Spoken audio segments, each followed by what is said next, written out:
STRIVE stands for Strengthening Resilience to Violent Extremism, and it was a first initiative from the EU to do CVE programming.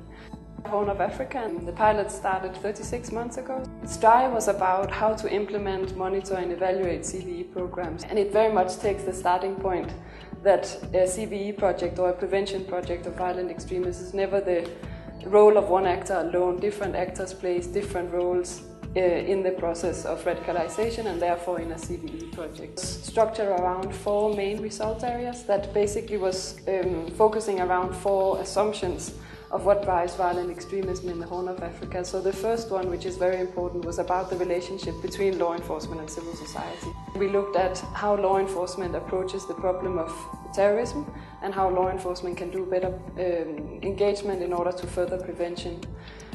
And we also looked at the civil society actors who are active in this space, what their mandate is and how they can contribute better to reducing the gap of trust between law enforcement and civil society. We worked on the role of diaspora, primarily in Somaliland, because it was clear that the diaspora population who lives overseas have a huge role to play when it comes to propagating the narrative of violence. So we wanted to do projects that brought together the Somaliland-born youth together with the diaspora-born Somaliland youth and facilitate a dialogue around key issues that they are concerned about.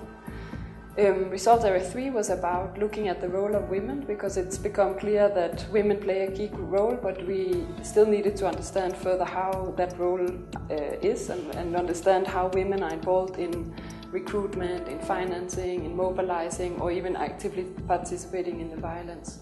So there we worked with women's organizations to try and see if we could leverage off existing peace-building programs, but to try and achieve CVE objectives. The fourth area is also a very important one, which is looking at youth more broadly. We did a series of different interventions like intergenerational dialogue within the Muslim congregations on the Kenyan coast. We did a mentorship program in the urban environments in Nairobi. We did some media work with radio stations that the youth are listening to, and we did some interfaith work to try and contribute to increasing the tolerance or try and mitigate the risk of the consequences of radicalizations, which is often relating to increased intolerance in the community. Through doing our different pilot interventions, we've learned a lot about how recruitment and radicalization happens, and we found it helpful to structure that in a framework that talks about structural motivators, individual incentives, and enabling factors. Because the process of radicalization and recruitment is very complicated and very individual, so the 3 different factors must be considered. The structural motivators could be including repression, corruption, unemployment, inequality, a history of hostility between identity groups, and so on. Then the individual incentives are more about a sense of purpose, seeking adventure, seeking belonging, acceptance, getting status in a group, and also seeking rewards in the afterlife, of course. And the enabling factors are the role of radical mentors or recruiters, or radical online community, social networks that are associated to violent extremism, and so on. So what is important when we translate this analysis or framework into when we do CVE program is that we have to be very realistic about what can we achieve with each intervention and what level in the framework does the intervention address. It's always a combination of the 3 dynamics, but it changes depending on each individual and according to the context. We've drawn this up in a model which talks about the number of people who are involved in these groups. So what is very clear that there's a huge number of young people in the region who are influenced by the general grievances, but they're not necessarily using violence to express those. They're very often poor, they're very often unemployed, they very often believe or experience political marginalization, and they're very often frustrated. They have a slightly smaller group that are a bit more susceptible for the violent message and could end up using violence one day. So in other words, they're willing to act on their frustrations, they're attracted to the message of violence, and they are attracted to some of the individual incentives or pull factors. Then there's a smaller group again, which are already using violence to express their belief or encouraging others to use violence to express their beliefs. And they are actively pursuing their political and ideological goals through violent means. Some of the overall findings from our work are that recruitment and radicalization are very local processes. So CVE intervention must be entirely based on the local political setup, both at community level, at regional level, and at national level.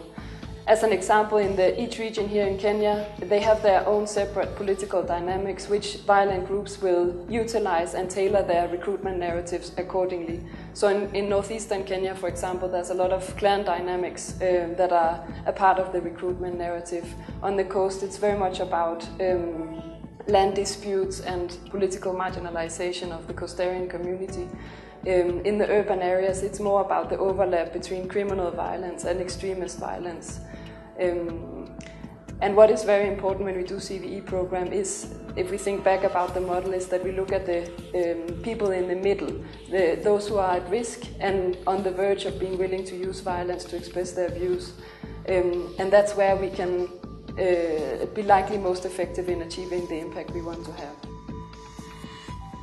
Some other findings are, when we think about a little bit more technical perspective, is it's very clear, it's very important that we are clear about what our indicators are, what is the specific change we are looking for.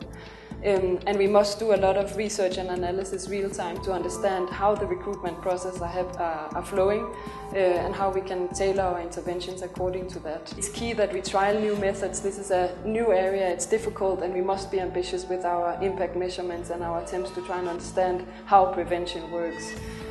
One thing that has worked well is that it's key to be responsive to events. That's where the conversation is live, and that's where we can have the most impact, when we leverage off what is already happening in the political space. Government must be an essential partner, also from a sustainability perspective.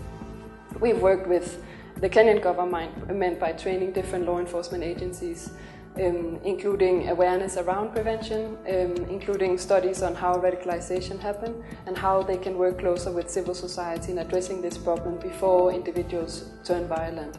And similarly, we've worked with civil society organizations where they think about who are the people they can reach out to and how can they be involved in addressing this problem. It's key that we address the trust issue and work on the relationship between law enforcement, and this is across the region actually. And I just wanted to finish out by highlighting one of the most important things. When we do CVE programming, in order for us to be the most effective, it's essential that we study the recruitment patterns and the radicalization process in the community to try and understand, to the largest extent possible, who are at risk and who can we work with in order to be as effective as possible.